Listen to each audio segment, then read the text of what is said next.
Hello sa mga Pisma class, sa ating mga kapatid na walang tigil, walang pagkapagod sa pagsiwal at sa katotohanan sa buong mundo.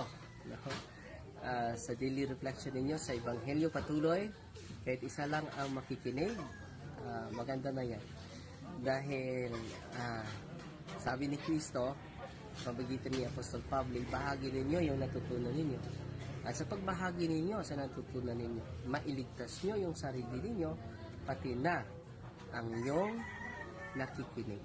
So, maganda yan. 1 Timoteo chapter 4 verse 16.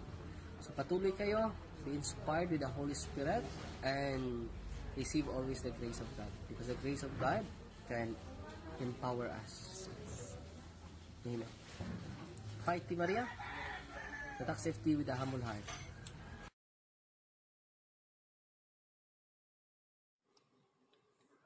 Pambungad na panalangin sa ngalan ng Ama, ng Anak, at ng Espiritu Santo.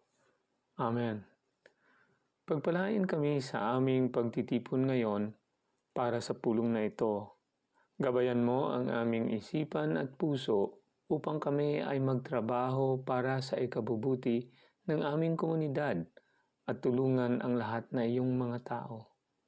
Turuan mo kaming maging bukas palad sa aming pananaw, matapang sa harap ng kahirapan at matalino sa aming mga desisyon. Ama, pinupuri ka namin magpakailanman.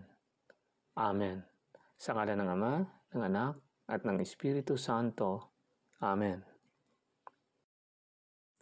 Hello, mapagpalang oras po sa ating lahat.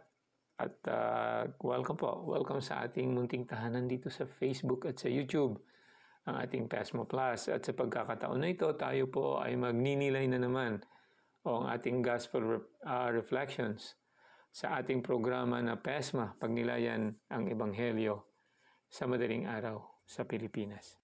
Praise to you, Lord Jesus Christ, King of endless glory. Praise to you, Lord Jesus Christ, King of endless glory.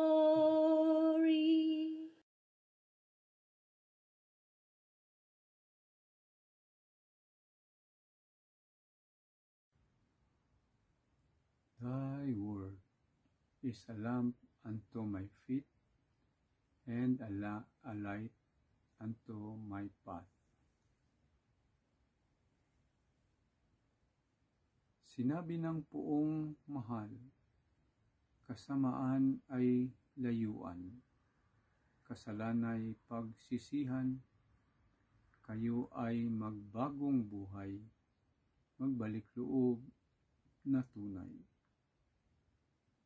Thy word is a lamp unto my feet, and a light unto my path.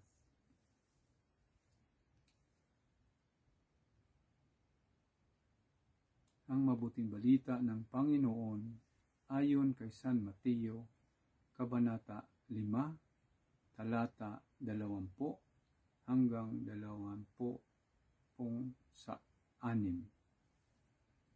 Papuri sa iyo, Panginoon. Noong panahong iyon, sinabi ni Jesus sa kanyang mga alagad, sinasabi ko sa inyo, kung ang pagsunod ninyo sa kalooban ng Diyos ay tulad lamang ng pagsunod ng mga eskriba at mga parisiyo, hindi kayo makakapasok sa kaharian ng Diyos. Narinig ninyo na noon unay iniutos sa mga tao, huwag kang papatay.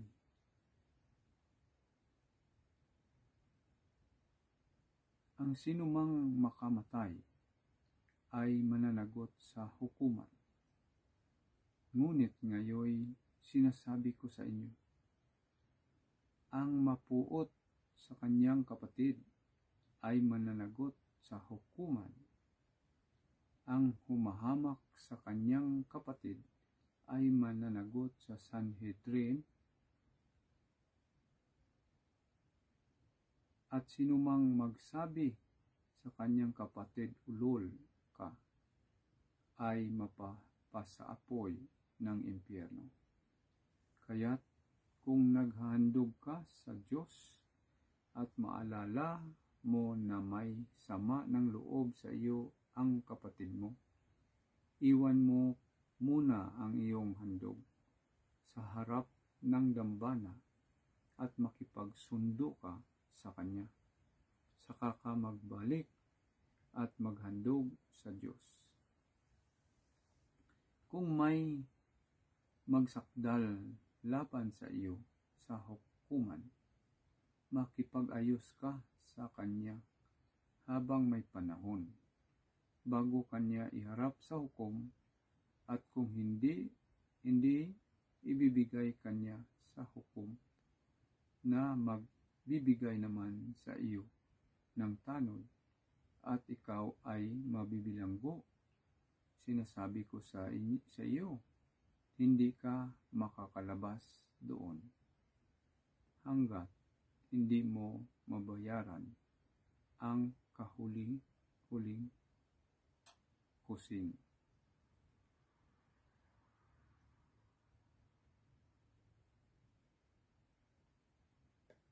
Ang mabuting balita ng Panginoon. Pinupuri ka namin, Panginoong Jesucristo.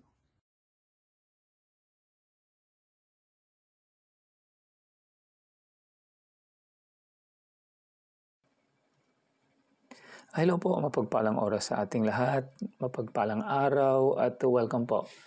Welcome dito sa ating humble channel, sa ating munting tahanan dito sa Facebook at sa YouTube, ang ating PESMA Plus, sa ating programang pagninilay o PESMA, Pagnilayan ng Ebanghelyo sa madaling araw sa Pilipinas.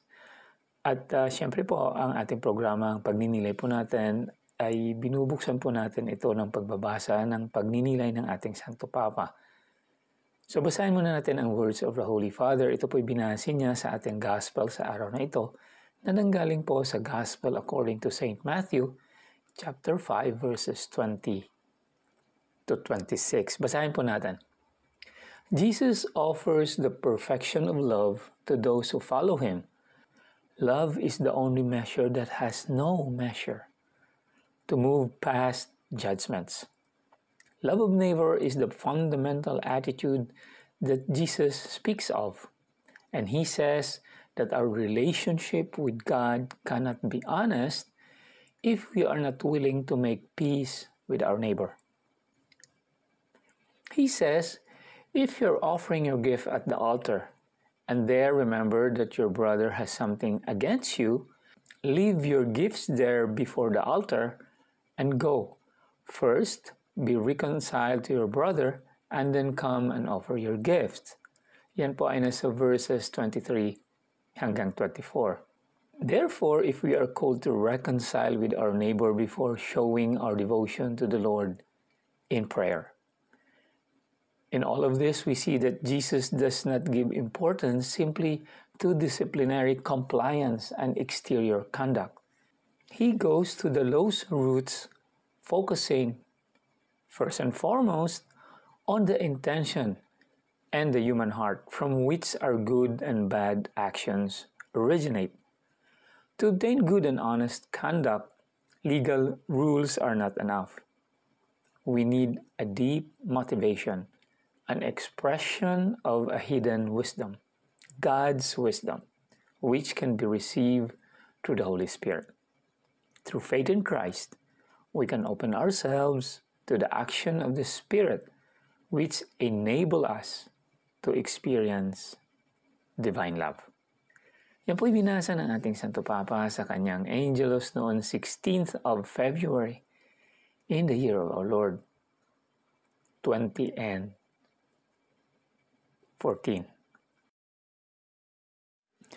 At sa akin naman kunting pagninilay, usually sa mga talatang ito, ang binibigyan ng pansin is yung anger, yung galit. mostly, at siguro yan din ang bibigyan ko ngayon ng pansin. Sinabi dito, sinabi ng ating mahal na Panginoon, you shall not kill. And whoever kills will be liable to judgment.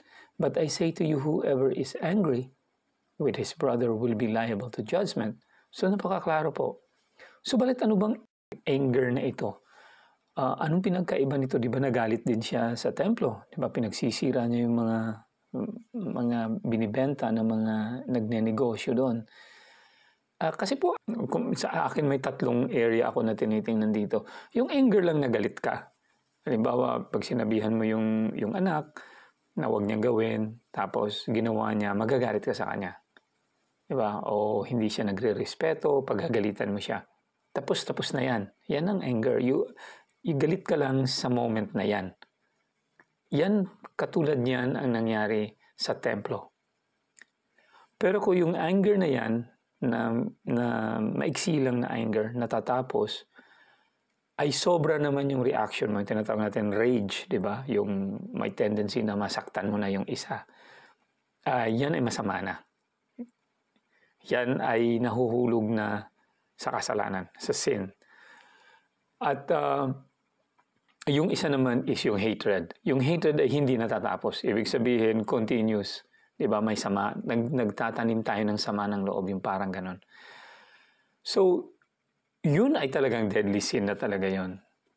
Kasi ang deadly sin kasi, kung once natin na ginawa, sin lang yun. Either mortal sin or venial sin. Pero pag naging habit na natin, na ginagawa palagi, na hindi na natin nakikita na iyan yung masama, yan po ay nagiging habitual, yan ay nagiging deadly sin. Kaya nga deadly. Kasi hindi na natin nakikita na masama. Ang ibig sabihin na hindi na tayo hihingi ng tawad dahil hindi na natin nakikita na mali yung ginagawa natin. Yan ang tawag na deadly sin.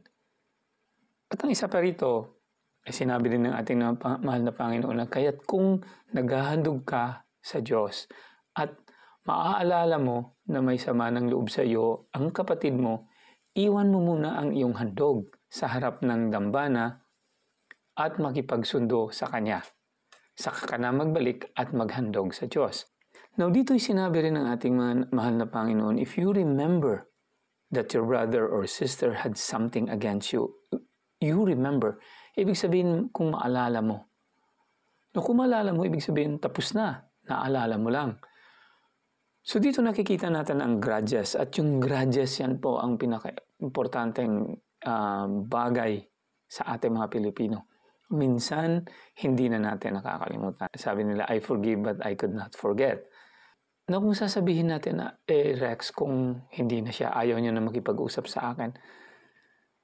Now remember, kung gusto mong ma-resolve at hindi na siya makipag-usap sa'yo, ibig sabihin, wala nang chance yon. It's fine. Wag lang problema yon. Ang importante is napapatawad natin ang nakasala sa atin. Yan ang importante. At kung hindi siya makipag-usap sa akin, hindi naman ang ibig sabihin nun na magbabalikan pa kayo. Kasi kung hindi na pwede, wala na talaga yon. Ang ibig sabihin na pagpapatawad natin sa iba ay ang pagpunta po sa confessional at humingi ng tawad. Yan ang pinaka-importante. Yan ang sinasabi sa amin noon ni Father na sabi niya, pag nagkaroon ka ng grudge doon sa isang tao, para lang yan nakatulad na ikay umiinom ng lason na gusto mo siyang mamatay. Kasi sabi niya, sabi ni Father, ang grudge mas nakakasira sa atin kaysa sa tao na may galit tayo. So kailangan patawarin natin siya sa pamamagitan ng paghingi ng tawad sa ating sarili. At makikita natin ang ating simbahan, ang ating Panginoon, iniwan niya ang sakramento ng reconciliation. At diyan, sa sakramento na yan, diyan po natin ma-mend, diyan po natin maayos ang mga bagay na ito. So now remember, may mga relasyon na talagang hindi na pwedeng maayos ulit. Magiging katulad ng dati. Halimbawa, kung ayaw niya na galit na siya sa iyo, hindi naman kailangan na pipilitin natin kausapin siya para po ma-mend, maayos yung sitwasyon. Ang importante lang is mapapatawad siya natin. Papaano, di ba? Sa pamamagitan ng pagpapatawad ng ating sarili, paghingi ng tawad ng ating sarili, at pagdarasal sa Kanya. At pag pumasok tayo sa confessional, paglabas natin is clean slate. Di ba? Malinis na malinis yan. At sana po ay gawin natin yan at we gonna try as much as possible na magiging ganyan palagi. Ayusin natin ang ating sarili, lalong-lalo na ngayong Lent. Dahil ito po ay isang purpose ng Lenten season. Balikan po natin ang ating mga sarili, tingnan po ang ating kalooban, at remember, ang ating action at ang ating sinasabi ay nanggaling sa ating mga puso. So, ang pagmamahal po ay kailangan natin. Anong sabi ng ating Santo Papa? Love is the only measure that has no measure. So you cannot outlove God. We cannot. So, yun po ang mensahe sa atin ng ating Santo Papa at ang mensahe sa atin ng ating Gospel. Thank you so much, Rex from Chicago Land. May God bless and keep us through Jesus Christ, our Lord and Savior. Amen.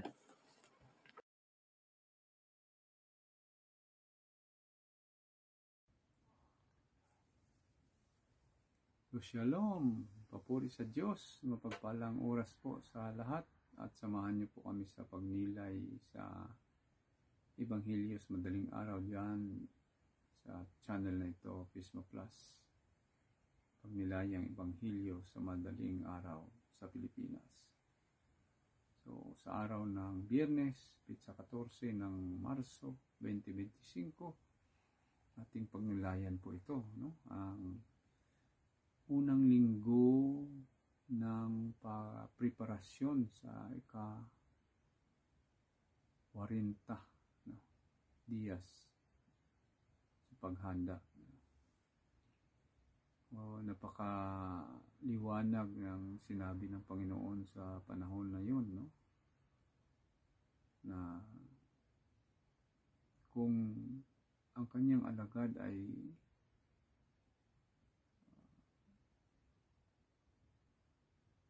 sumunod sa Panginoong Diyos tulad ng mga skriba at parisiyo, ay hindi makapasok sa karya ng Diyos. Isipin mo, pagnilayan natin ito dahil sila yung pinili ng Diyos at sila yung may mga karapatan na umangkin ito ng kaharian ng Diyos dahil pinili po sila ng Diyos. At itong mga parisiyo at sama ng mga pari, no? Dahil Levita po sila. At ito yung mga Sadusiyo, no? Marang tawag nito, parisiyo at skriba, no? Sadusiyo, no?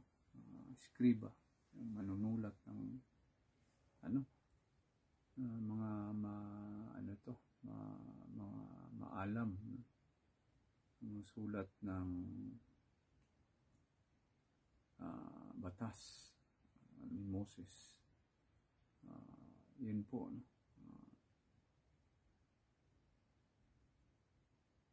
Napakahirap pala, no? Dahil sila yung gumagawa na ng para sa Diyos dahil sila pinili. Ngunit kaiba ang sinabi ng Panginoon.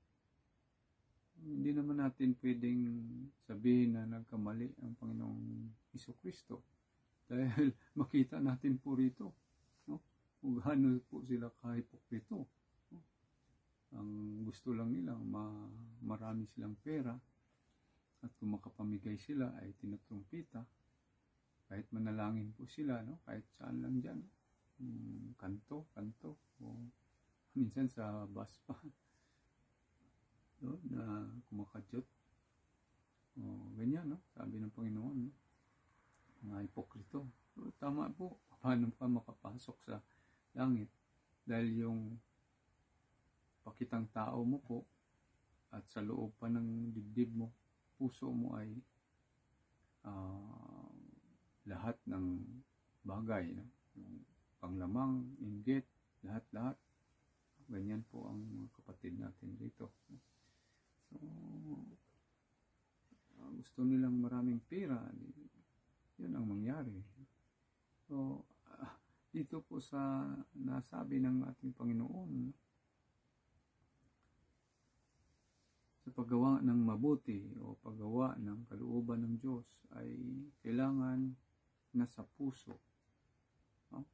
Hindi lang sa bunganga, hindi lang sa isip. Kailangan po sa gawa.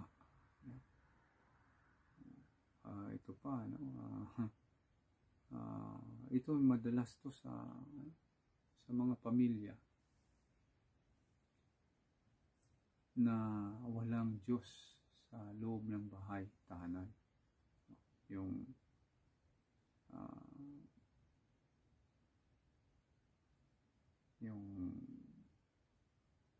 makipag-argue. Ganun din po sa iba. Sabi, pumatay. Pero dito sa gusto ng Panginoon ay kailangan huwag kang mapuot. Dahil dyan ka hukman, no? Sa hukuman. No? Huwag kang mapuot sa kanyang kapatid ay mananagot sa hukuman. Ang humamak sa kanyang kapatid, mananagot sa hindi, no? Yung parang inano mo na yung kapatid mo, no? Ginagawaan mo na ng hindi mabuti. Yun. Sa Sanhedrin ka na, no? Sa batas nila, no? At sino man sasabi ng ito pa, yung ulul ka, sa ibang mga tao ay ano na yung pagmumura at ayon sa sa kaalaman ng exorcist, no, ay pag sinabi mo ito sa ating mga anak, no, na kung anong masasabi natin hindi mabuti, ay isa pala tong curse, no, yung pagpahamak sa kanya. Yun nga ang ginawa ng nanay ni San Agustin. Sobrang si San Agustin, makasalanan, pasaway. So palagi niyang sinasabi na sana magiging santo ka, no? So nagiging santo talaga, no? Walang sinabi ang kanyang ina na masama, kundi doon sa mabuti na mga salita, no? Sana maging santo ka, no? So hindi lang naging santo, naging pari at nagiging scholar pa po, no, ng ating pananampalataya. So yun ang kagandahan. At so matutal, ito yung mga pangyayari sa mundo, sa ibang tao, lalo sa ating pamilya, na may mga kunting diferensya ay lumalaki kapag wala ang Diyos sa buhay ng bawat isa. Ay ang mangyari ay magulo. Tinuturo ng Panginoon kung paano isitol. At ang tungkol sa pag-alay. Kung ang alay mo'y material, ang puso mo'y puno ng puot, at alam mo po na maraming galit po sa iyo, sa mga gawa natin, sa konsensya pa lang, hindi papasa. So, ang gusto ng Panginoon, yung konsensya mo'y buo, para pag-alay mo po kasama yung laman ng puso mo. No? So, dito nga napalaliman pa po niya, no, na pagka ikaw nang nireklamo, isinakdal, kailangan harapin mo, wag mo nang takbuhan, dahil maabot na yun sa hukuman at baka makulong pa tayo. Ang kalulungkot lang po dyan, dahil yung iba nakulong na wala naman ng kasalanan, hindi naman sinasadya o wala talagang kasalanan na pagkamalan lang, kawawa rin. So, kailangan may Diyos talaga para ikaw mismo na nagkasala ay umamin. At alam po natin na pag umamin tayo ay magaan ang hatol kisa mag-insist tayo na hindi tayo nakagawa, bandang huli ay nakagawa pa rin. E di mas mabigat dahil marami ka ng kasinungalingan dyan. Sa pangalawang sesyon tayo inibestiga ay malamang lalong bumigat yung kaparusahan sa atin. So, kailangan pagka nakapaproblema tayo at isinakdal tayo, di makiusap. Yun ang tunay na Kristiyano. So, dito po sa kapatid nating Hudyo, sa kanila ay wala naman sigawan lang, wala namang marami po sila ritong abogado. Yun nga, mahigpit sila pag sa batas. So, umiingat talaga. Yun nga, pagka naapakan mo kanilang diritso o panindigan na sa batas, ay makatanggap ka talaga ng hindi mabuting mga salita hanggang maabot pa sa hukuman na mapahiya tayo. So, ingatan lang po natin na hindi makagawa ng ganyan, para makipag-usap o ang kababaang loob ang dapat mangibabaw sa atin para hindi na tayo mahatulan. Hingin natin sa Panginoon ang mahabang pasyensya at ang gabay po niya para magawa po natin ang pagbabanal. So, yun po, sana nakapagnilay din po kayo ng mas malalim pa kaysa sa narinig nyo sa araw na ngayon. So, salamat. Papuri sa Diyos. God bless us all. Todaraba, likulam. Back to you, mga pisma kong wapo, wapito. Shalom. Bakasya.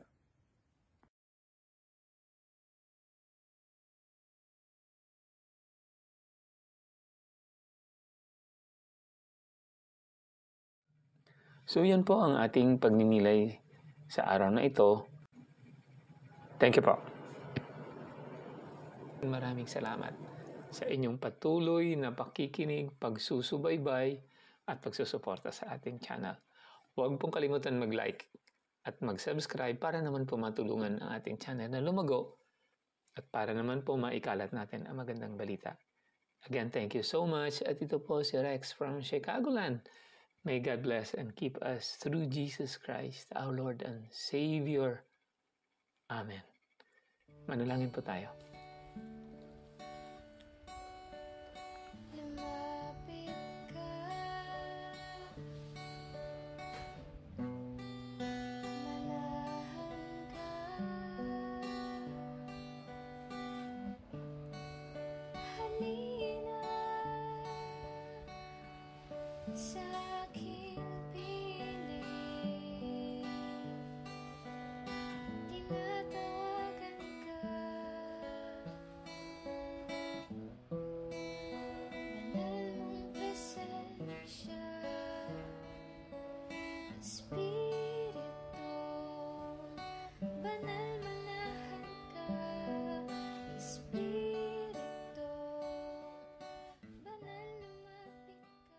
Prayer for the indwelling of the Holy Spirit. In the name of the Father, and of the Son, and of the Holy Spirit. Amen. Holy Spirit, powerful consoler, sacred bond of the Father and the Son, hope of the afflicted, descend into my heart and establish in it your loving dominion. Enkindle in my tepid soul the fire of your love. so that I may be wholly subject to you. We believe that when you dwell in us, you also prepare a dwelling for the Father and the Son. Deign, therefore, to come to me, consoler of the abandoned souls and protector of the needy. Help the afflicted, strengthen the weak, and support the wavering. Come and purify me. Let no evil desire take possession of me. You love the humble and resist the proud. Come to me, glory of the living and hope of the dying. Lead me by your grace, that I may always be pleasing to you. Amen. In the name of the Father, and of the Son, and of the Holy Spirit. Amen. Spirit.